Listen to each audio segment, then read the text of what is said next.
start with. It is very touching and impressive to see you all here after 3 long days of studies. It has to be louder? No, it's okay. I'm fine. No, it's fine.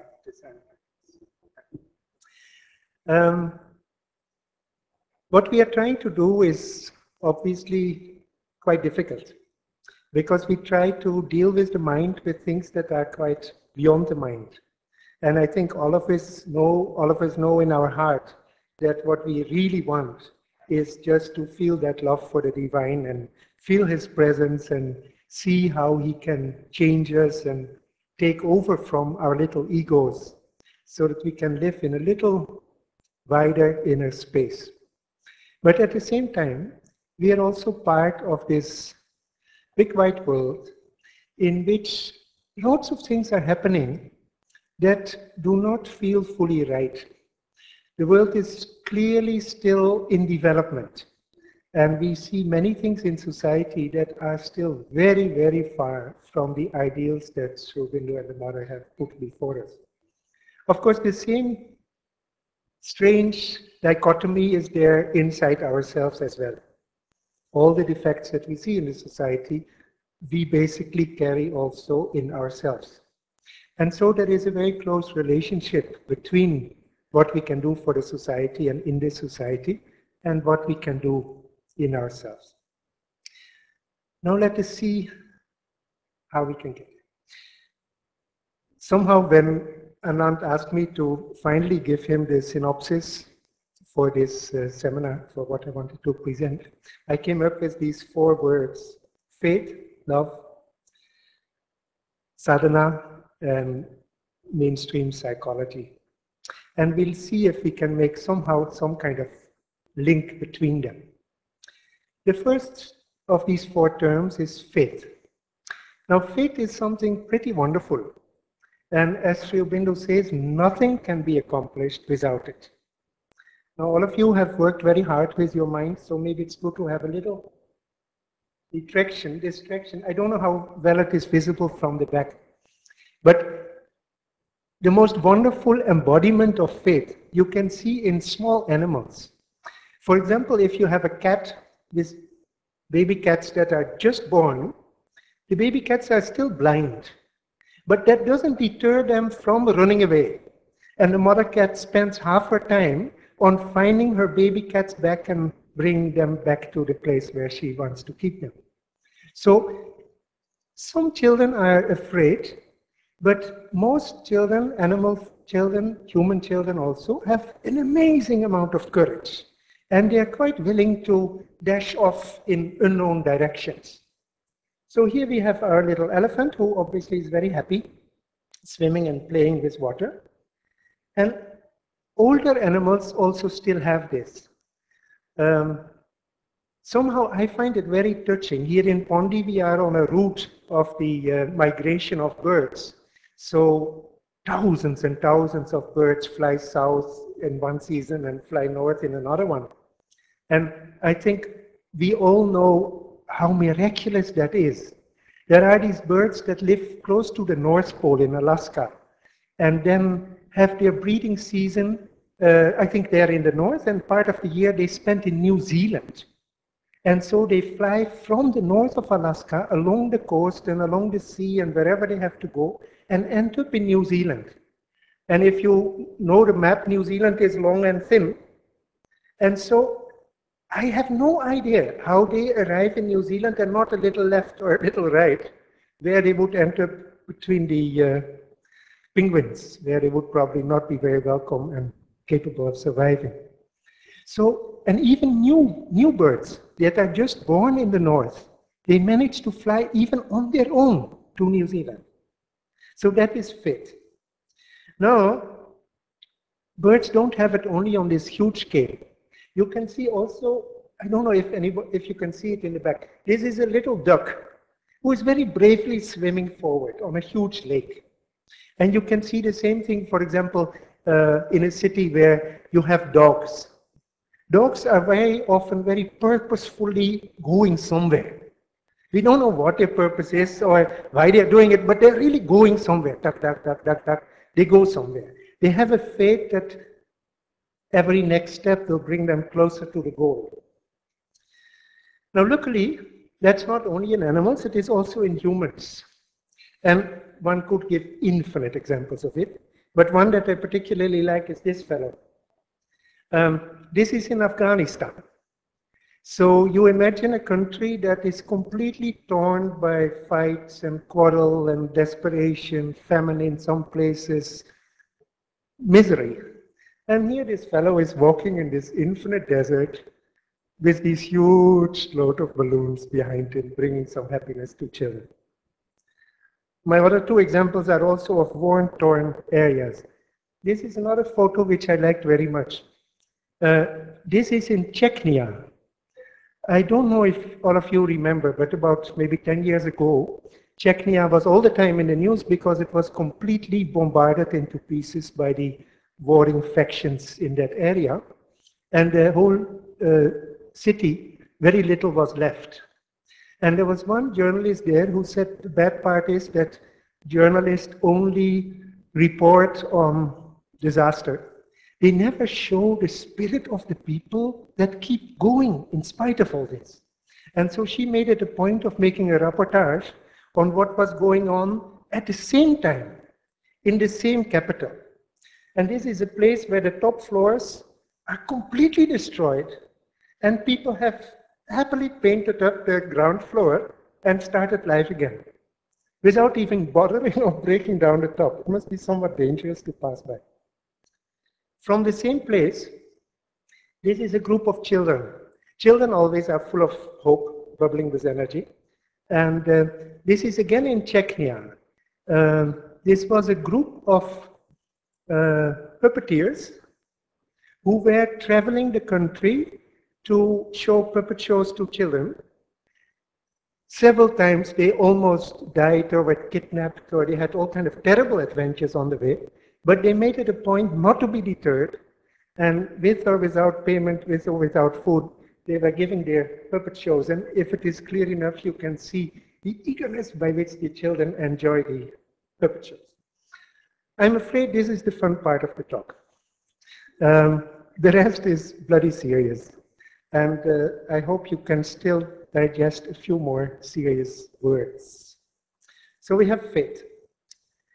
Now, the essential faith, or the faith of the soul, as Aurobindo says, is so central and essential a thing that the Gita can justly say of it that whatever is a man's shraddha, that he is. Yo ya shraddha sa eva sa.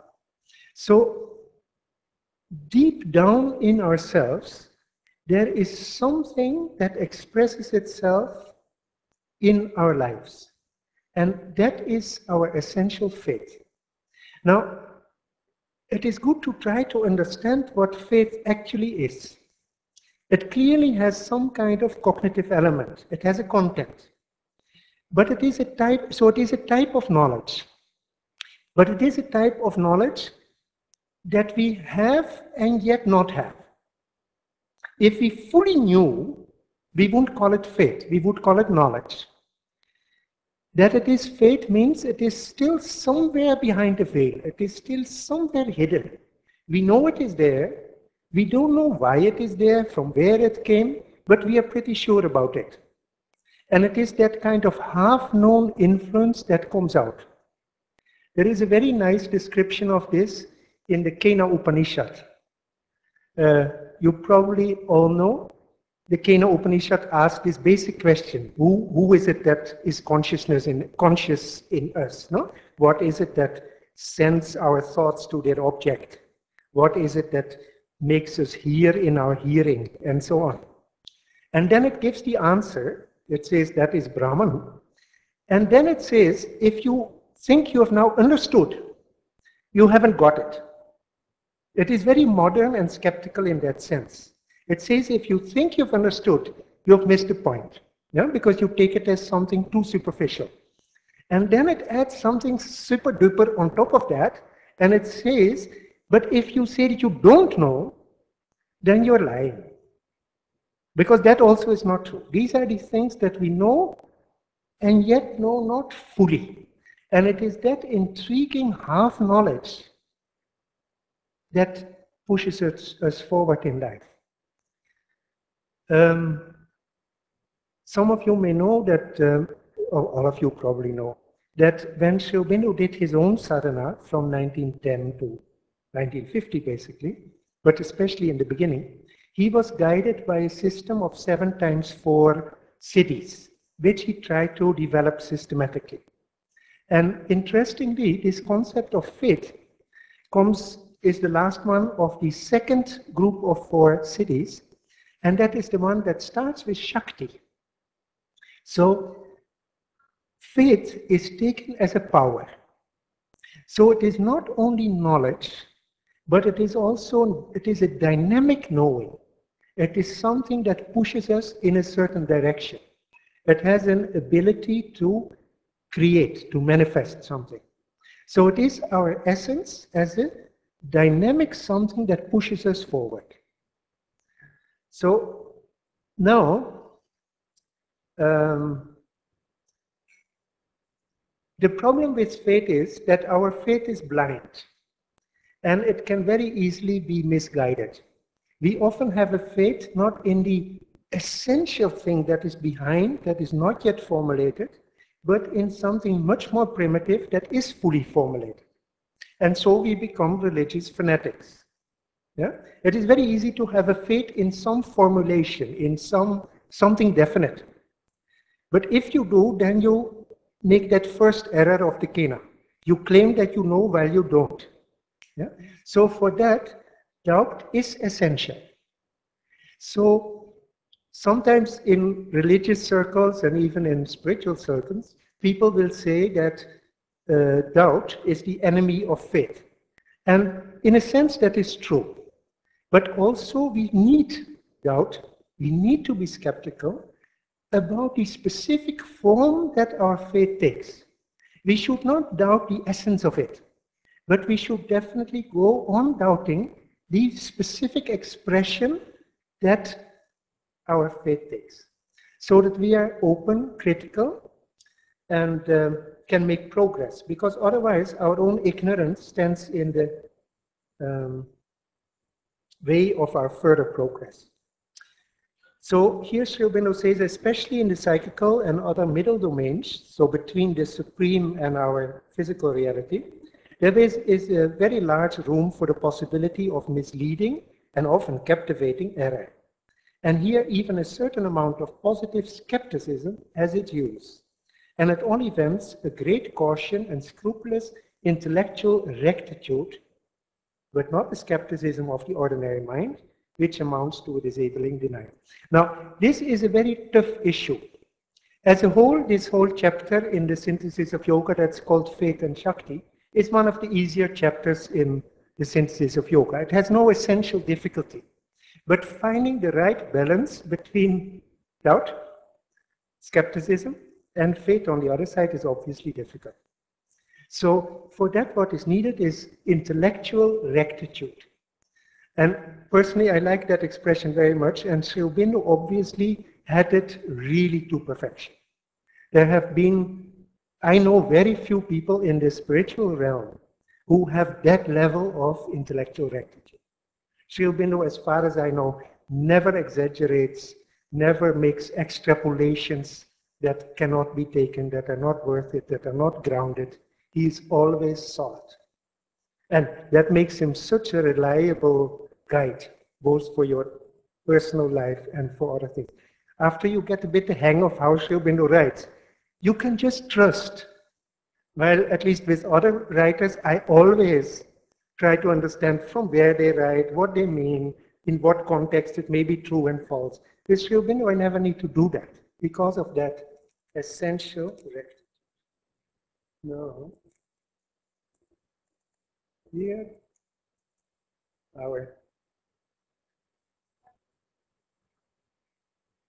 oh, maybe, okay. Let's hope that besides rectitude, something else comes. The next one, yeah, says that the faith demanded of us, both in its general principle and in its constant particular application, amounts to a large and ever-increasing and constantly purer, fuller and stronger assent of the whole being and all its parts to the presence and guidance of God and Shakti. I don't know if you can follow it in the way I read it. What he basically says is that that faith that we have should be, first of all, a faith in the divine, in nothing else. We need some kind of preliminary faith also in ourselves, just that is needed to be able to be strong and to handle life, just like the ducks and the elephants and the birds have. But beyond that, we need essentially a faith in the divine, and nothing less than that. Now, there is anything known by this word?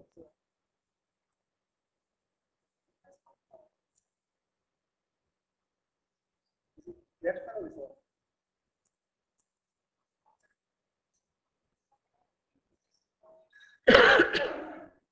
Anyhow, we have faith that it will come back, and we have even faith that if this doesn't come back, that still our inspiration and our understanding will come back. Luckily, these are not dependent on electricity, in spite of all our progress.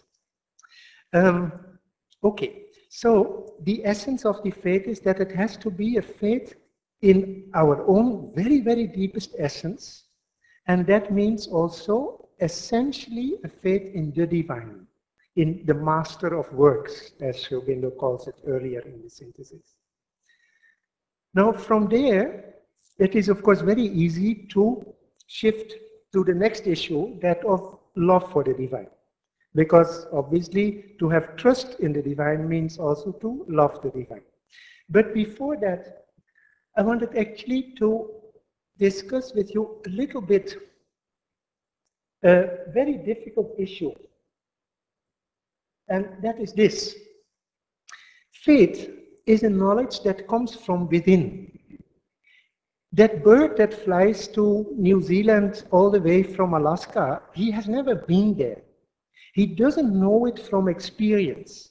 He doesn't know it from reading. He doesn't know it from listening to the other birds. He knows it from inside. And our essential faith in the divine also comes from inside. And according to Aurobindo, everything that we know comes from inside. I think all of us have read and heard and seen this one sentence that nothing can be taught. But I wonder how many of us, and I include myself, really believe it. If nothing can be taught, why the heck am I talking to you? Is it because I want to understand something more? Then it still remains a question, why are you listening to me? It would make sense for me to talk on the beach and try to see if some knowledge pops up. But why do you take the trouble of listening to me? Yeah? Apparently, we are made in such a way that our knowledge essentially comes from within, but is somehow triggered by things that happen from outside.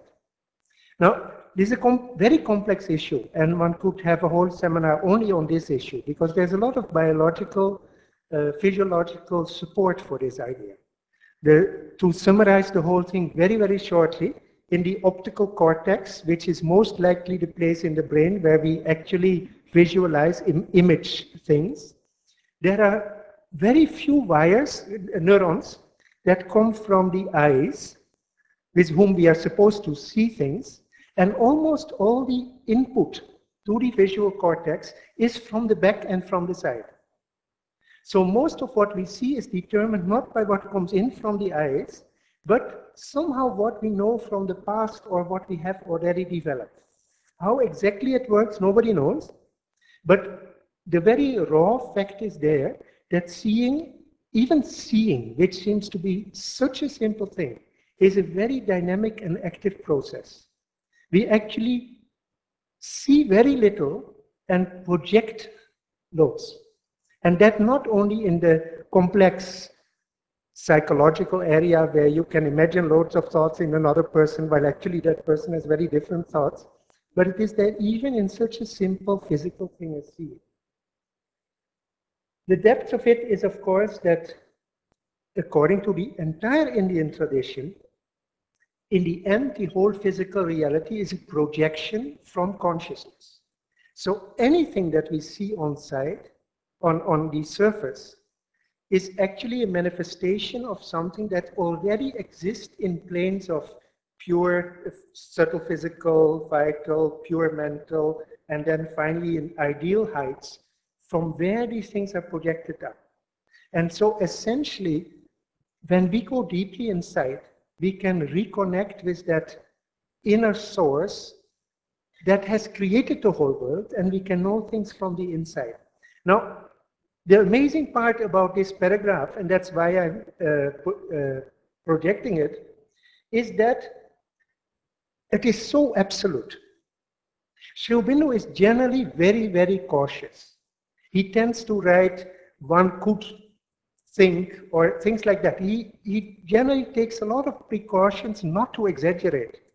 And here equally says, nothing can be taught which is not already there.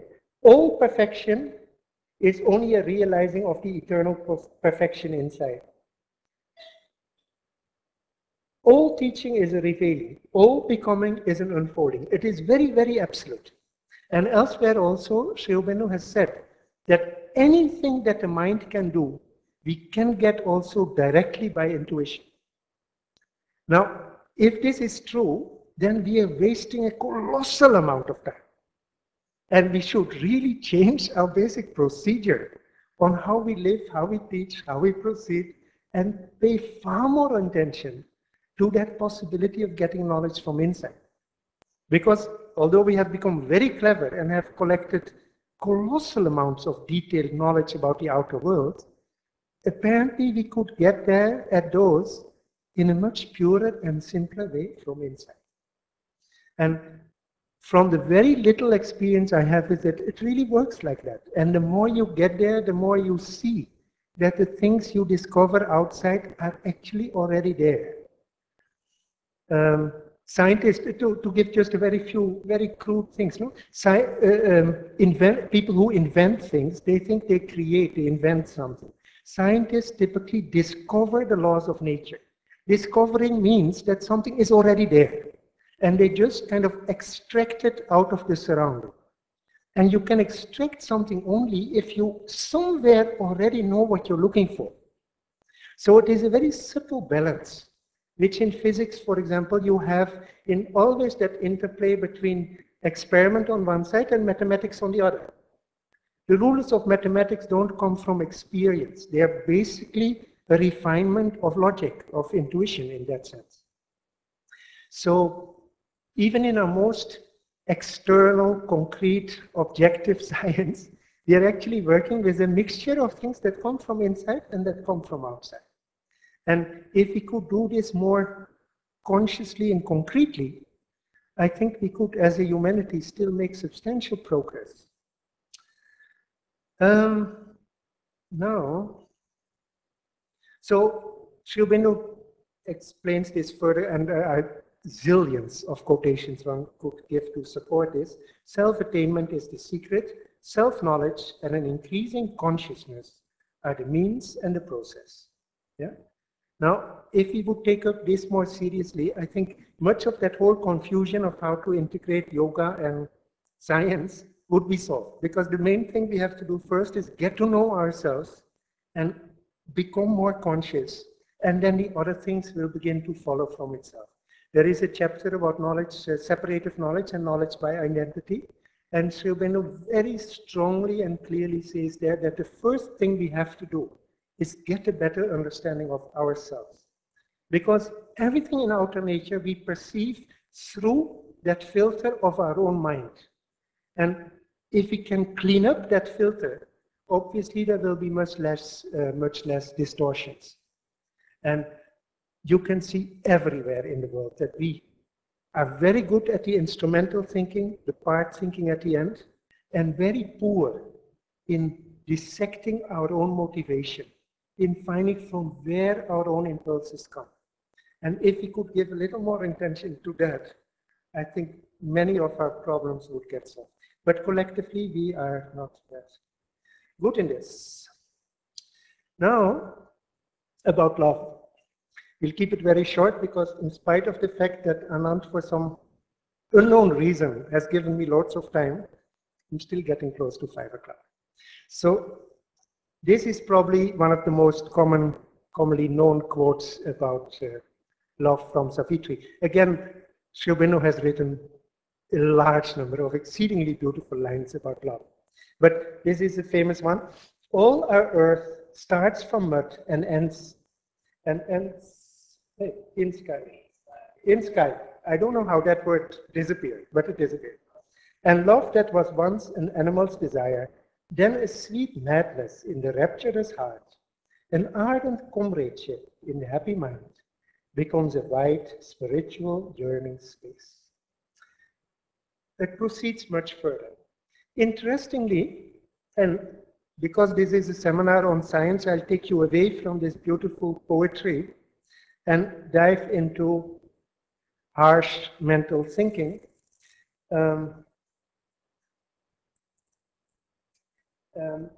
There is a place in the Life Divine where Sri Aurobindo says this more or less in the same way, but with a different ending. And there it gets, I think, very interesting.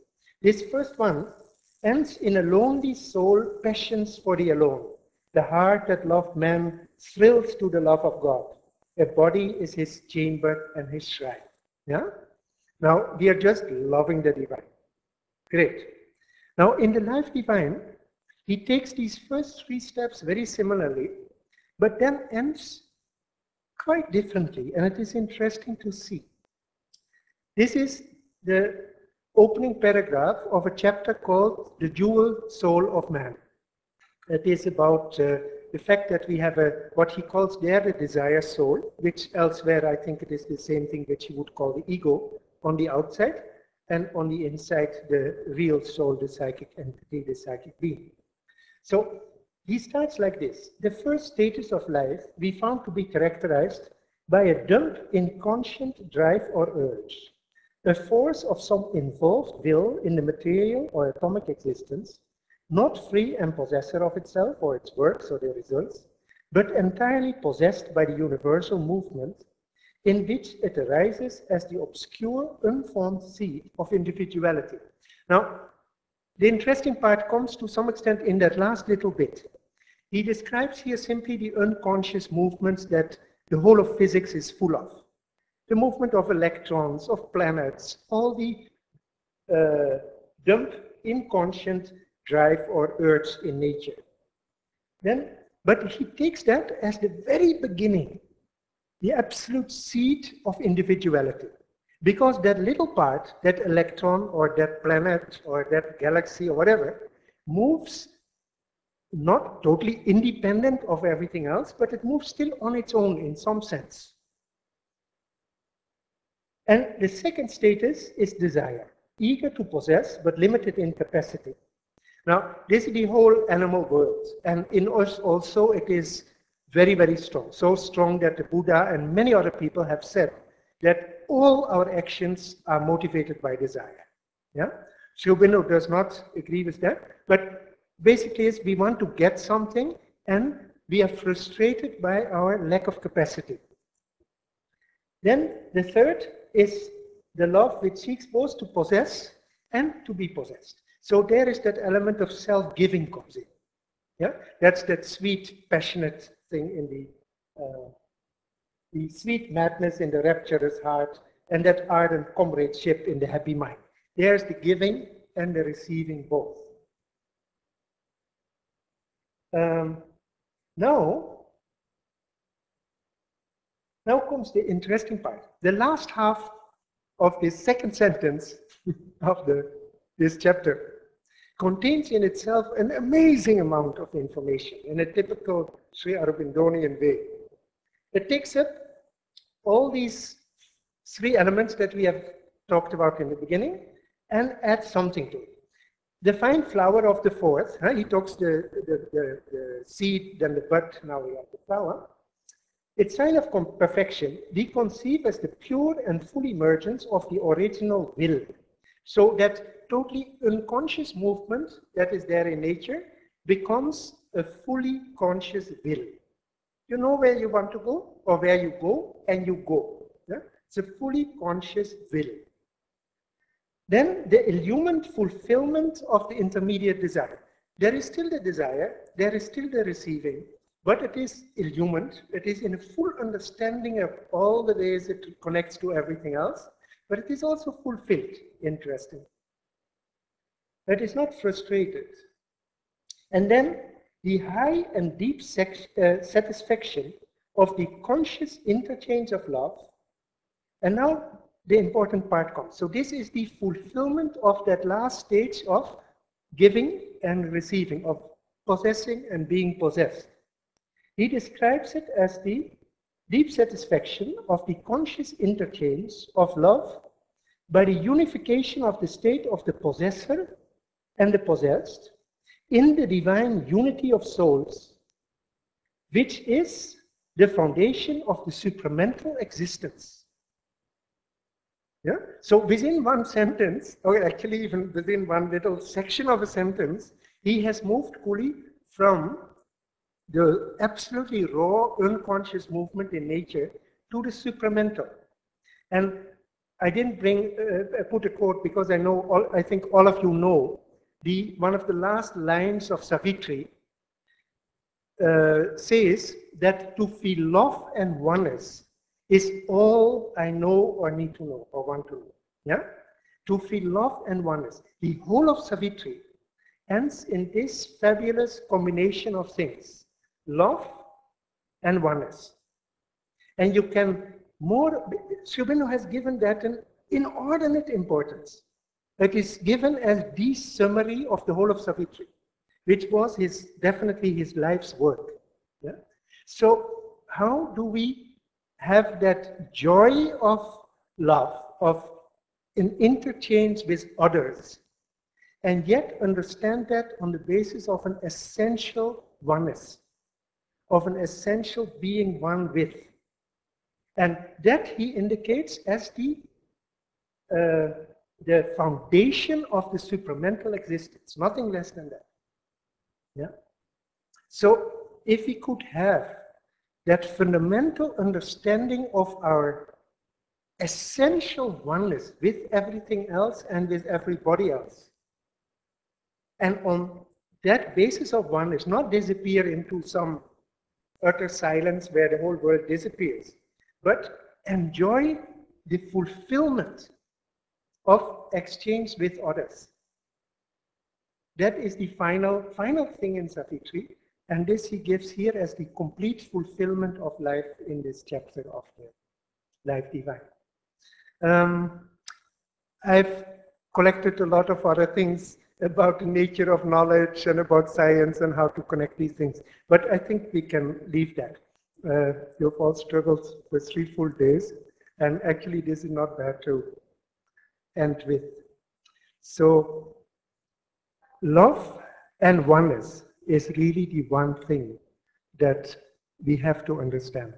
And then how it will work out concretely in science and in our sadhana will somehow solve itself. That faith we must have. Okay, thank you.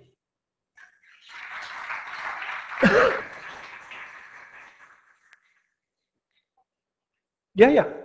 I'm on purpose keeping it a little short to do that. Yeah, Mansi.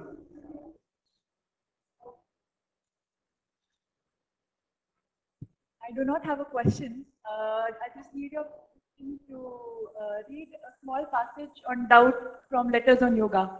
May I? Fine with me. Thank you.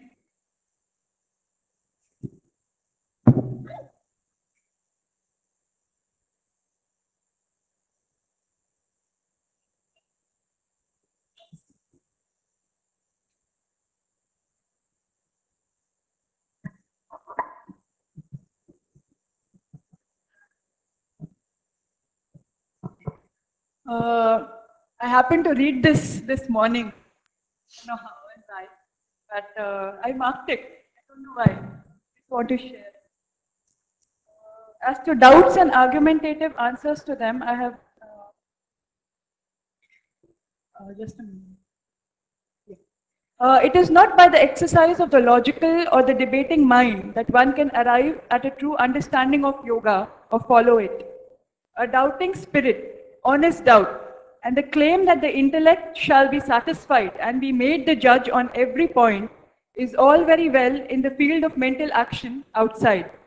But yoga is not a mental field. The consciousness which has to be established is not a mental, logical, or debating consciousness. It is even laid down by yoga that unless and until the mind is stilled, including the intellectual or logical mind, and opens itself in quietude or silence to a higher and deeper consciousness, vision and knowledge, sadhana cannot reach its goal. Thank you. This is of course very true, and but one has to see it in its detail. Yeah, it does not deny the use of doubt, as he mentions it here in the synthesis of yoga. It does not deny the need for mental rectitude. It says that for the essence of sadhana, one should not doubt, and that essential thing you should have. But it has to go together with the silence of the mind. And as long as your mind is not fully silent, to have no doubt is a very tricky proposal. Yeah, Vladimir, you have?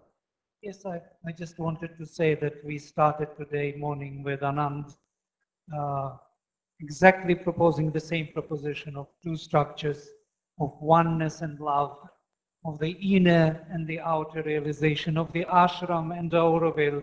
And we are having the conclusive lines from Savitri is to feel oneness, and to love is only what Savitri knows, what is to live.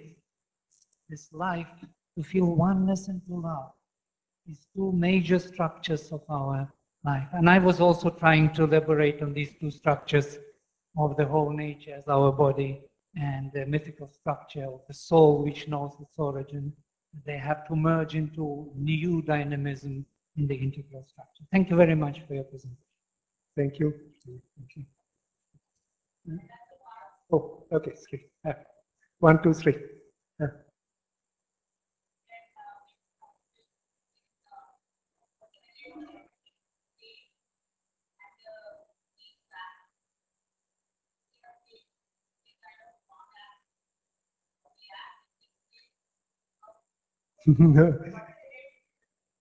No, fate and action are not contradictory at all. Sri Aurobindo rather says that without fate, the Shakti cannot work. It is part of that same list of cities that start with fate, with Shakti and ends with fate. So fate never stands in the way of action. Rather, that is the deep motive of action. That is the motor, it is the dynamism that allows you to become and to act. No, fate allows you to act. It is the fate of that duck that makes him swim to the other side of the lake. And I think they really go together. You cannot use one as an excuse for not doing the other. That doesn't work. It is the same that Mother always asks for an active surrender, no? Not for a passive surrender. Okay. In faith and the doubt, Yeah. it goes together in parallel. Always we have faith, but at the same time the doubt keeps popping up. How do you distinguish the doubt is not in the essence, it's just the process? How do you? Yeah, you have to, the difference is that faith must be in the essence. And you must have faith that you can do the thing. And you must indeed distinguish that doubt that comes from the vital nature or even from outside, from really the enemies of your progress, which makes you stop action, which makes you go downhill. That doubt is not allowed. That skepticism is not right. When both simultaneously exist. Yeah, but you have to learn a kind of discrimination, viveka. You have to understand from which level they come. The faith must be really from the depths of your being. And that doubt, you have to see whether it is a necessary cleaning up of yourself or that it is a destructive agent that comes in from outside. Yeah, whether it is the falsehood. Yeah, you have to know whether the doubt comes as part of the falsehood or that it is some kind of sincerity in your own soul that wants to clean up the impurities of your faith. How you determine that? Sincerity, it is a very difficult thing, but these are things that you have just to slowly learn, make mistakes, trust the mother, have faith in the process, and just slowly learn. I don't think you can make a very simple rule about it. But in course of time, you learn to see from where these different impulses come, because they have a different nature. Things that come from the psychic are always very simple, true, not argued. Things that from the mind come, they have too much argumentation left and right. Things that come from the vital come with too much stress and immediacy. So they have a different character. And you have to learn to distinguish these.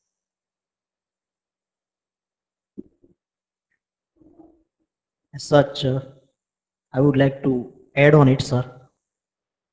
Before, in 84 rather, I got a quotation in my life as a grace, have faith, and he with capital H will do everything for you. And it happens so, it's a great miracle I'm feeling in my life. That's it. Thank you so much. I think this is a good thing to maybe end with. Combine the two things, that he will do everything for us, and on the other hand, the silence of mind that Mansi was talking about, because these two things should go together. Thank you so much.